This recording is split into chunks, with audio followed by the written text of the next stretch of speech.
Agnes, good morning. Morning. So I know from our work together at HMI Performance Incentives that you and the team there are doing a lot of innovative work on helping your clients better leverage channel partnerships to optimize their market presence within customers. I've heard you talk about, Business 3.0, reference economy, and I really just wanted the opportunity for our audience to hear more of some of the best practices you're seeing in Love leverage. it. Let's start with this question of, say more on what is Business 3.0 and a reference economy to you? Really, Brent, it just means a channel that's a whole heck of a lot smarter than we were a year ago, 3 years ago, 10 years ago.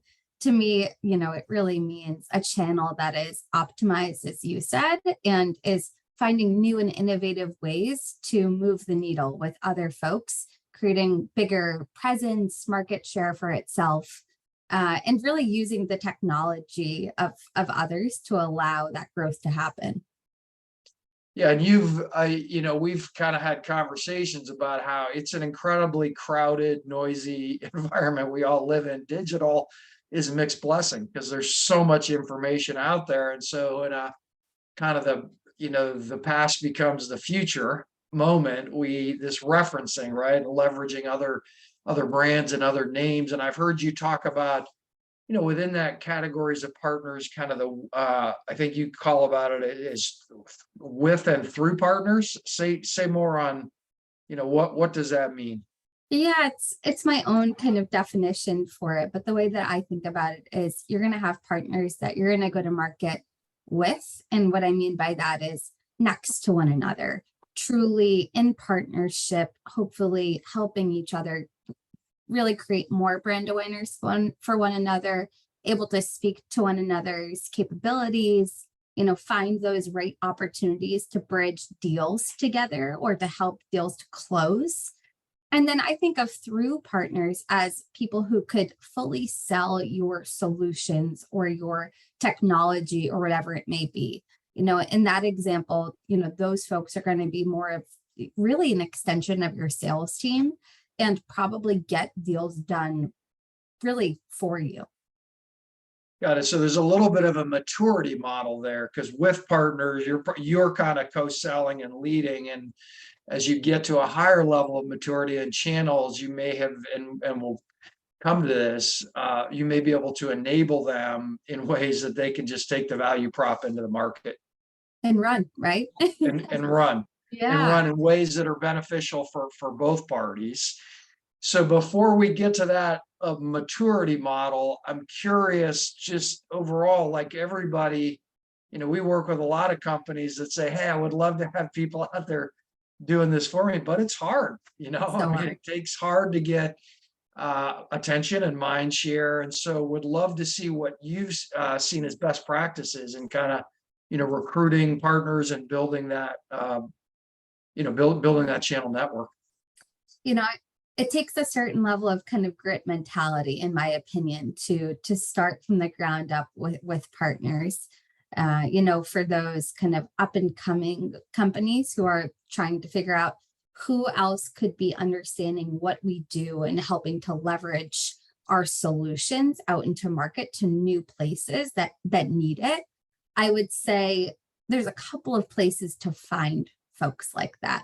One would be to truly make that a question in discovery with either prospects or with existing customers. Hey, who else do you see as strategic partners or vendors that you think would either be aligned with us or in parallel with us, and see what sort of companies or people get name dropped in that. In my opinion, that gives you a little bit of a short list of folks to go start researching and seeing, is there alignment, culturally for you to work together? Is there, messaging similarities? The other thing I would say is, if you're an organization that has a field marketing presence, the next time you're at an association or a customer show, go do a pretty big loop and, understand how people are messaging and signaling, their natural similarities with folks that are on that floor that, you could set up a future state discussion for. So yeah, both of those, it's what is great about both those strategies. They're extension of what you're already doing. I mean, Yes, you and I have talked, sorry, go ahead. no, no, go right ahead. You and I have talked a lot about how, good customer buyer to customer relationships, you land somewhere of area of value. And then you look for expansion, how does CS or account management deepen that value? And now you're just thinking about, all right, help me think about folks outside of what we do that might be a good partnership. Hey, customer, what's your ecosystem look like? And the Exactly. exhibit hall makes a ton of sense. Like, who's messaging in similar ways, but has different capabilities, maybe has a capability you don't, or the reverse. You've also, I've heard you talk about this kind of idea of a low level partner survey. Say more on that. Yeah, I mean, it's interesting, right? You could just send out a customer, the next time you're doing either like a net promoter score or, signaling out to your market and doing some market research, if that's a motion that your teams have. One of the questions that you could include is that question around ecosystem and, understanding again who other people are using to again quantify and help understand that alignment or opportunity points. Yeah. And so as we go through all of those, ask your existing customers, walk an exhibit hall, do a low level survey, people that might be looking. What to you are sort of the leading indicators that there's a there for this future conversation? Is there kind of a punch list of 2 or 3 things you're looking for? For me, it's culturally is, are we in sync? Do we treat our customers at a similar level? What's important to you guys organizationally that you exude out to your customers, and are we aligned, right? If I recommend you, am I going to feel really good about the service offering that you're going to give to this referral person? So that's probably my number one, is just, do you get kind of that great fit, that good feel for the person and the company? The second, I think, is just the similarity or kind of the bundle within you fall into with what the company does. Are you professional services and that company is tech? Okay, if so, is there a connector or a bridge that your messaging can work together? And will it make sense to the customer, to the prospect, as to, why you're recommending one another? Is there a natural fit there? Yeah. And one other thing I've heard you talk about is just this idea of alignment, in that you're solving the same problems. Exactly.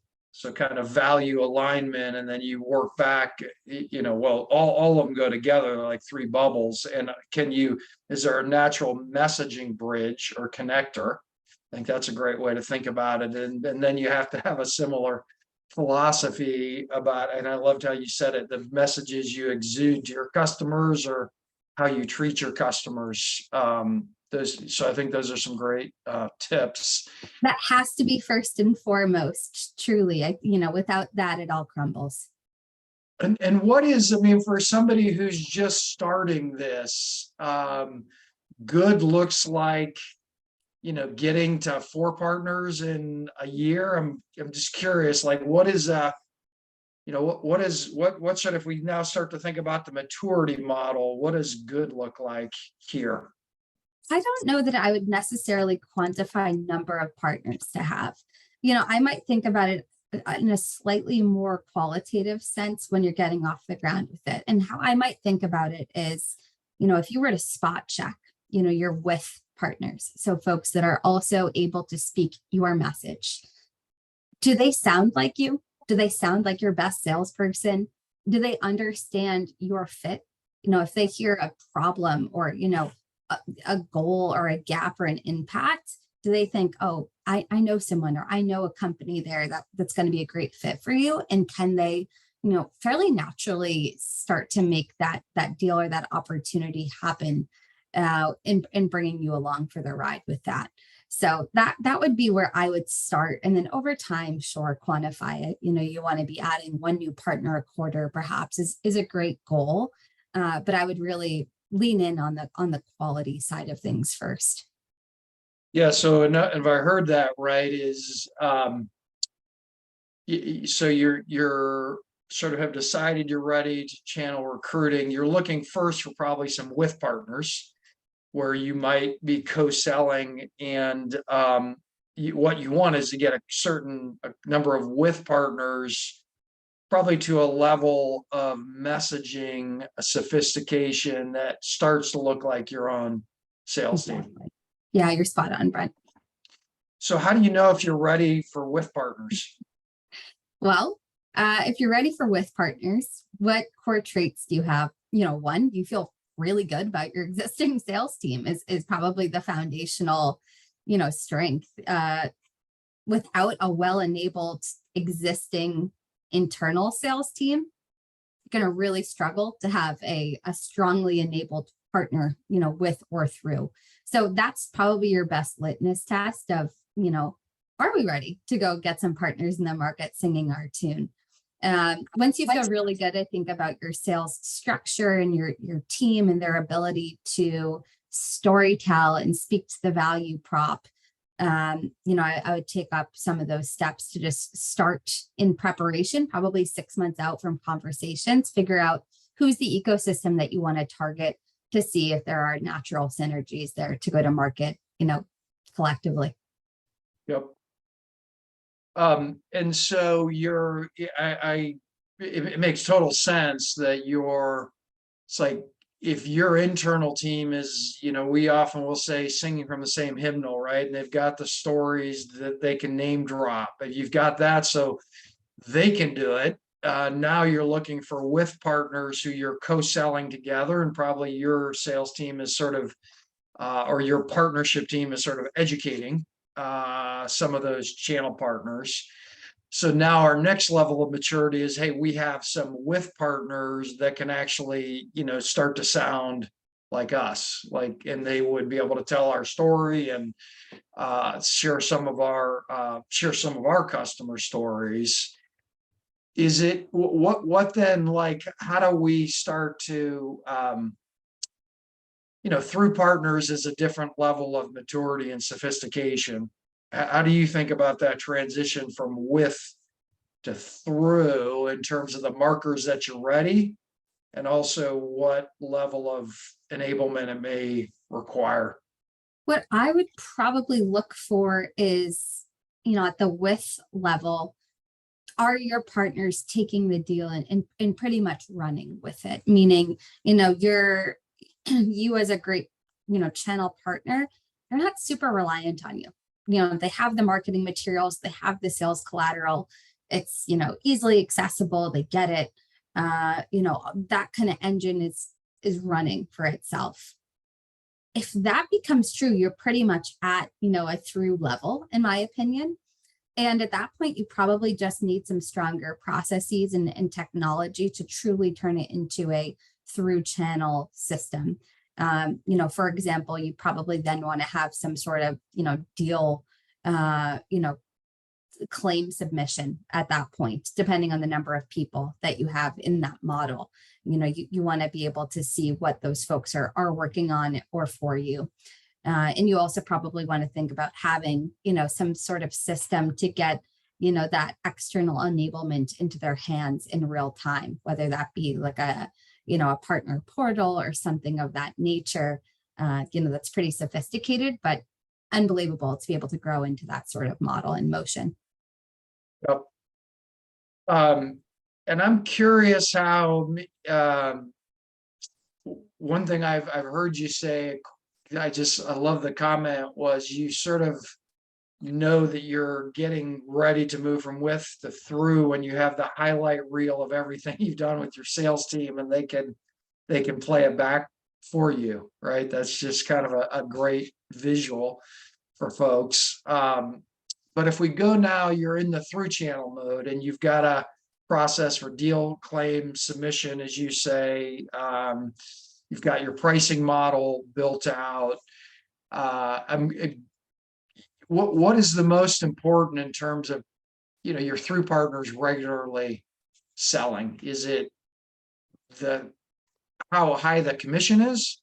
Is it how easy it is to bundle in from a messaging and packaging point of view? Just curious how you would talk through those things. Is it how often you're kind of touching them just to build mind share?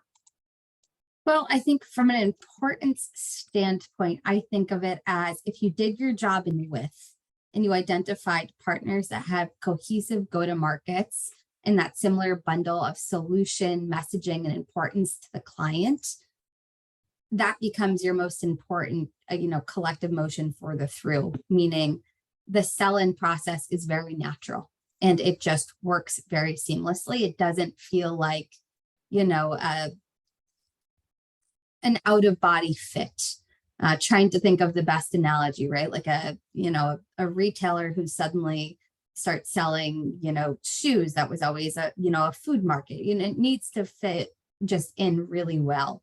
So, I think if you've done your job there, it'll work on the through front. What becomes really important, it depends on your market. And I think it depends on, your channel. In the tech channel, for example, a lot of times we find that, what we do at HMI Performance Incentives, strategies to move the needle with mind share and wallet share become a really important distinction or differentiator for people competing for the same partners or VARs or resellers. In other markets, enablement and that, as you said, level of communication or level of touch is a really important distinction or something that you need to be doing really well. And that mind share may have a financial mix, but it also could just be back to the cohesiveness of messaging.